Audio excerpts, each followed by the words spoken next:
Well, I called my mom yesterday. I wanted to be the first one to wish her a happy Mother's Day. And I told her that. I said, I don't want anyone to beat me to this, so I'm calling you today. I know it's a day early, but Sunday mornings are difficult for me, and she knows that. So she was very happy. I've always had a great relationship with my mom. We've always been close. And I've always felt the love from my mom, and I've always felt her pride in me. And that alone is a good spiritual lesson for us. We do better if we have people who express their love and their pride over what we do in our lives. We always listen more and we gain more from those types of people than the other types, whatever the other types might be. In 2 Timothy chapter 1, Paul says to his spiritual protege, Timothy, I'm reminded of your sincere faith, which first lived in your grandmother Lois and in your mother Eunice, and I'm persuaded now lives in you also. That text, besides the fact that it's in my life book, which is 2 Timothy, fits my story. My grandmother, who turns 107 this next weekend, so my wife is going to be here, my oldest daughter is going to be here, people are flying in from all over to be here because we're not sure that this might be her last birthday, even though we've been saying that for 10 years.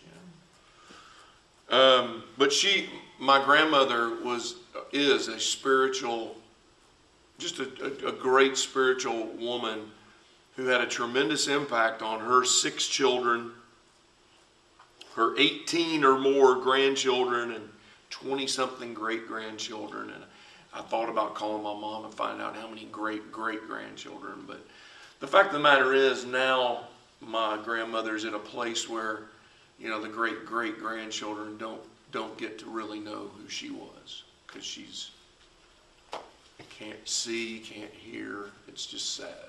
But she was a great woman. Great woman. That was my grandmother. My mom, and that was my mother's mother. My mom was not always as close to Christ as she should have been, but as a young girl, she had, made some kind of profession to be a Christian, and she lived in a good Christian home. And she passed on whatever faith she had to me and her other sons. My mom didn't have any daughters, it was all boys. Which explains why I'm like I am. I've never had any sisters. Now later in her life, she recommitted herself to the Lord, and I can tell you that my mother, and some of you met her when she came a couple weeks ago. I think she's going to be here. I think my parents are going to be here next week, so I'm excited about that. But I can tell you my mom was a very spiritual woman, very spirit-filled, wonderful faith, and I respect her faith deeply. So anyway, I called my mom and said, hey Mom, tell me 3 or 4 stories about you and me. Because I had 3 or 4 stories in my mind I wanted to share in church, but I wanted to give her a chance to tell me a few other stories, and so I could pick the best ones to give us. I use myself as an example because I don't know anyone better than I know myself, and I don't know anyone else's mother better than I know my mom. And I try real hard when I use myself as example that I use positive and negative examples from my life, because I'm not unaware that if you're speaking up front and all you do is tell the good stories about yourself, people begin to think that you're super Christian, and that's certainly not the case for me. So I wanted to hear my mom's stories. I can't use all of them, but I want to share a few stories of my relationship with my mother, and then I want to draw some spiritual truths for all of us from those stories. Okay? Most of these stories I do not remember. So the only thing is my mom tells me the story. So when I was around 3 years old, I was riding my trike near this open ditch in our backyard, and there was a drainage trench, a concrete drainage trench that funneled down into a 6-foot ditch, and the bottom of the 6-foot ditch had big pieces of broken concrete to break the water, that would come through in big storms and rains. So my mom's talking to a neighbor across the fence, and she shouts at me, "Don't get closer to the ditch." And any of you know me long enough now know that she probably should have come and gotten me immediately, because I didn't do what she told me, and I hit that little trench and went zooming on my trike down into the ditch, boom, hitting the concrete boulders in the bottom, and my mom screams and runs over there, and I'm sprawled on the bottom in the concrete, and I'm bleeding profusely from my face, and she rushes me to the doctor, and it turns out that one of my little baby teeth had sliced open my cheek on the inside. So you know how that, it bleeds like crazy, but it wasn't, that was it. I wasn't really hurt that bad. When I was about 6 years old, I was in first grade, and one day I was at school, and my mom went across the street to Miss Honeycutt's beauty salon to get her hair done. Have I told you this story? Okay. Because Lillian's going to like this one. Yeah, Mrs. Honeycutt lived on the corner and had a little sign in front of her house, a nice sign, so she had a little beauty salon. So my mom had gone there when I was at school and gotten her hair cut, and according to her, again, I don't remember this story except for I heard her tell it, she was distressed. Miss Honeycutt had cut her hair too short. My mom was very upset, and she had spent for about 2 hours in front of her mirror crying and combing, trying to make it look decent. And then she hears the school bus drive up, and she knows I'm about to come in the front door, so she, tidies her face up and tries to hide the fact that she's upset. Now, I need to tell you that I grew up believing, and still believe, that my mom was the most beautiful woman that I'd ever seen. And none of my friends' mothers were as pretty as my mom, okay? So that was my view of my mom. So she opens the door, and according to her, she opens the door and welcomes me home, and I look at her with shock and what was the word I used? I need to get my notes up again. I looked at her with shock and unhappiness and said, "Mom, what happened to your hair?" And she says, "Well," and she's trying not to cry, "Well, I went to Miss Honeycutt's today, and she cut my hair." And I kind of looked down and then glared back at her hair, which obviously is looking right at her face. And I said, "Well, did you pay her?" And my mom says, "Well, of course I paid her. She cut my hair." And I put my head down and walked back to my room, and my mom's watching, and I put my books on my bed, and then I came immediately back out and walked right up to her and glared at her again and said, with a measure of irritation in my voice, according to my mom, and anybody who knows me, that's believable, I said to her, "Well, if I were you, I'd go get my money back."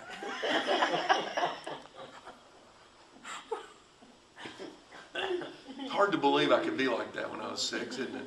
No. I'm going to comment on that, actually. When I was around 11 years old, my parents were coming to the end of their failed marriage, and I would be awakened quite often with yelling and screaming, things being thrown and knocked around the house, my mom crying, and I do remember laying in bed just filled with rage, wishing I could get up and punch my dad in the face for making my mommy cry like that. It was traumatic. And I've never asked my brothers if they remember that, but I've never been a sound sleeper.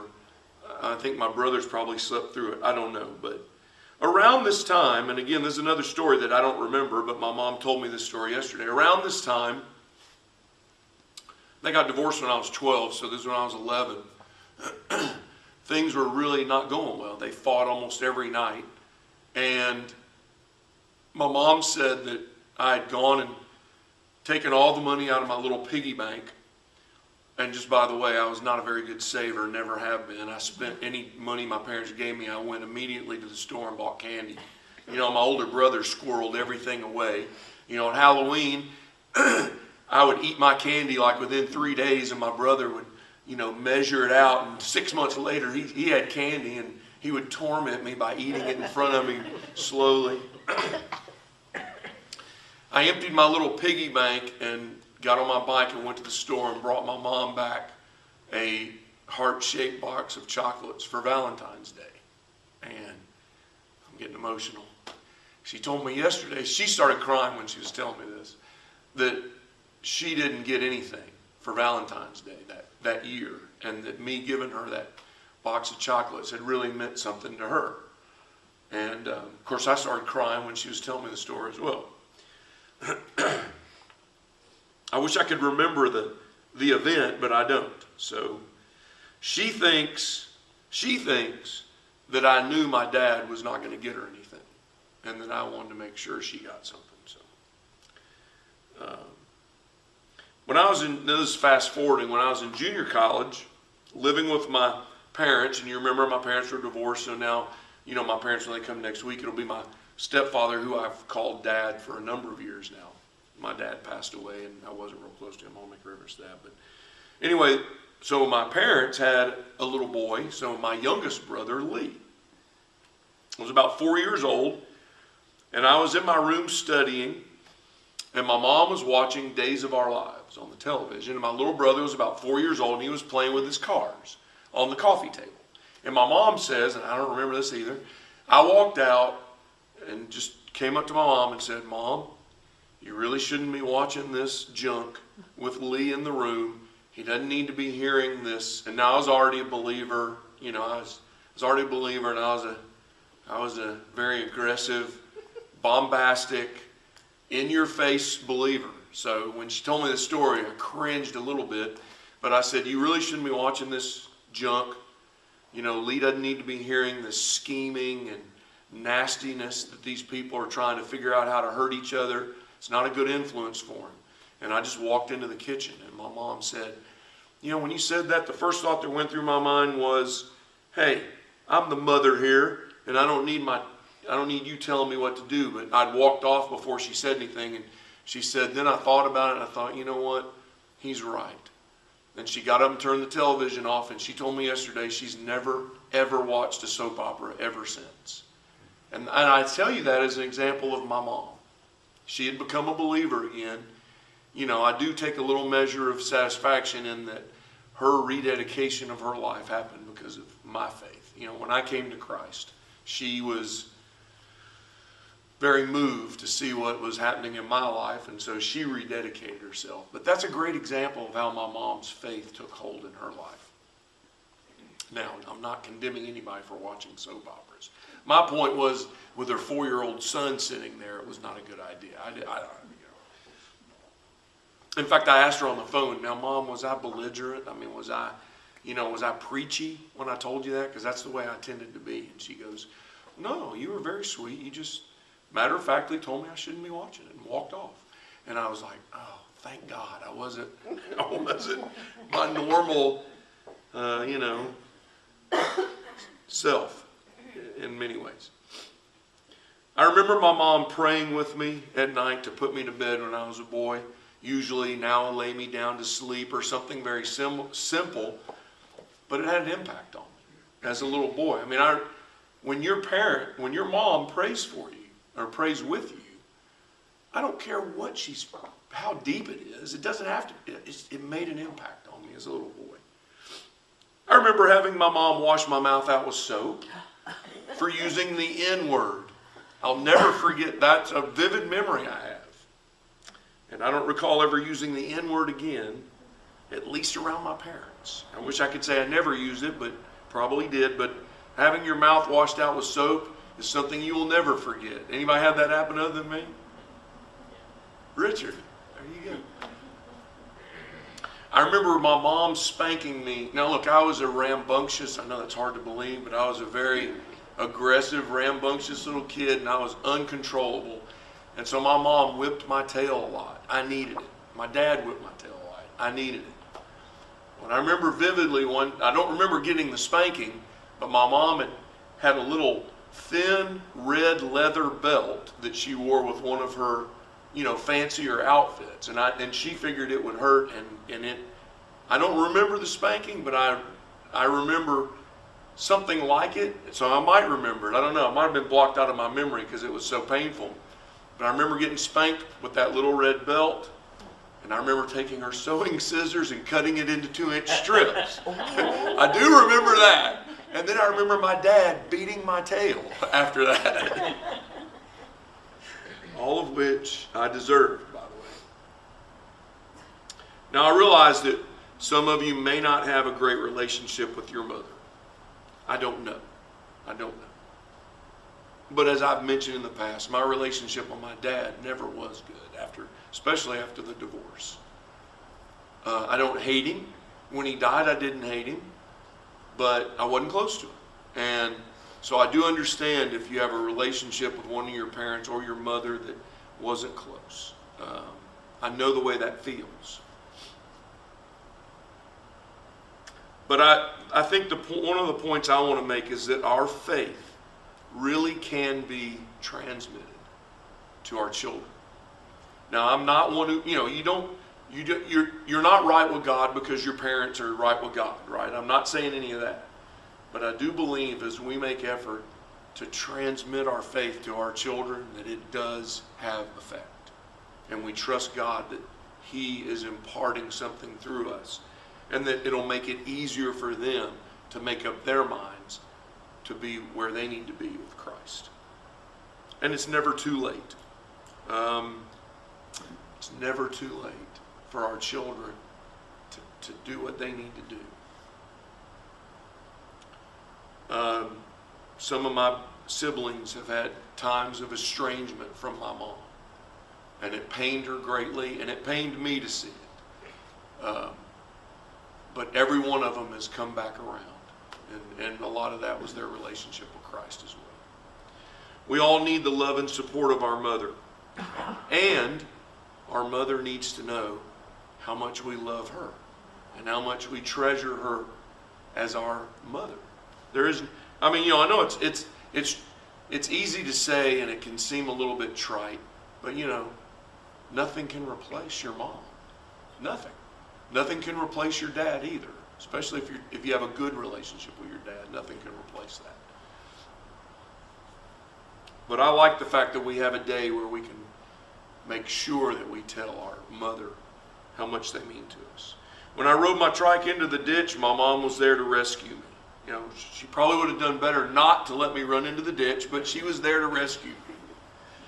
And we need to help keep an eye on those around us to help keep them safe and to pull them out of the ditch. It'd be better if none of us ever fell in a ditch. But the scripture says a righteous man falls 7 times and gets up. Sometimes a righteous person needs the help of a friend to get up, to help dust you off, and then to say, now come on, let's keep going. If you fall down again, I'll be there to help you again. The story of my mom me telling my mom how bad her hair looked was told to me. Oh man, I'm almost out of time. I gotta hurry.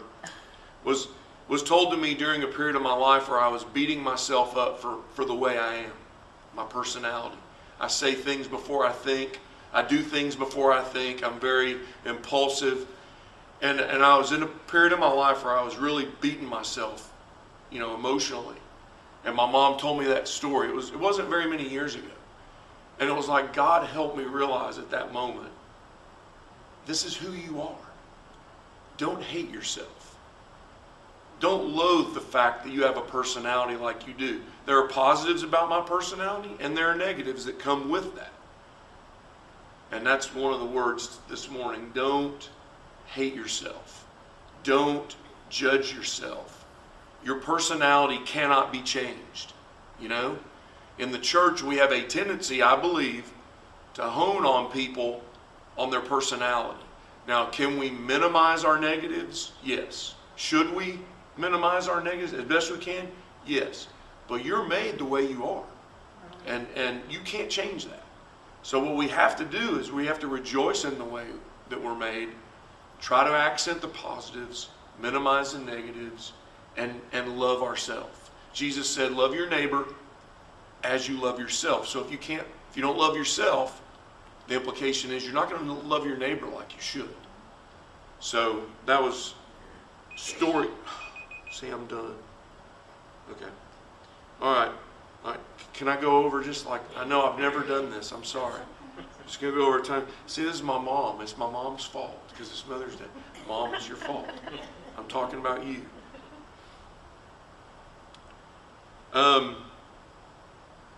Be what you is. Don't be what you ain't. That's a saying that I was given back in my Chi Alpha ministry days that I love. Be what you is, not what you ain't. You cannot be what you ain't. You got to be what you is. So do it. And thank God for the things that He's given you. Do your best and embrace the grace of God. Now, I'm skipping. Okay. Everybody got a phone? Everybody got your cell phone? Who has it? Who doesn't? You got yours? No, you don't. Okay, well, it's not going to matter. All right, you got yours? Okay, get your cell phone out. Get your cell phone out, and we're going to queue up a text message to our moms. Okay? Now, if your mom has passed, or you can't, then queue up a text for one of your children. Okay? If you can't do it for your mom, queue up one for your child or all your children. But I want us to send a text. I'm going to send one to my wife because I think my wife is a good mother, a great mom. In fact, I was texting last night, texted both my daughters and said, remember your mommy tomorrow. I think, this is what I texted them, I think she is a great mom. And my oldest, and both of them texted me back, yes, I'm gonna, don't worry, I hadn't forgotten. And my oldest texted me back and said, my mommy is the greatest. No, my mommy is the best. And I thought, okay, I texted her back. I said, well, okay, I really think my mom is the best, but your mom is a close second. Anyway, so text up a message to your mom. I don't even know if my mom gets texts, but I'm going to try it. And my mom is the kind that even if she gets it, she may not see it till she might not see it, but I'm going to do it anyway. And I use voice, I think. I love you, Mom. Okay, are we good? Okay. Hey, now can you cue it without sending it? I don't know enough about this. Do you have to send it, or did you already send it? Okay, we'll send it. If you don't hit send, it'll be there. Okay, well just send it. Just send it. Okay, and then I'm going to send one to my wife. Man, I'm not very good at this stuff. You need some help? No. I only started texting about a year and a half ago because my kids bugged me and my wife bugged me to death. Happy Mother's Day, Heather, period. I love you so much, period. Did that sound real loving? It's a little awkward doing that in front of everybody. All right. Oh, you know what? I didn't even tell my wife. Oh, no, I said Happy Mother's Day. Okay, I got to turn this off.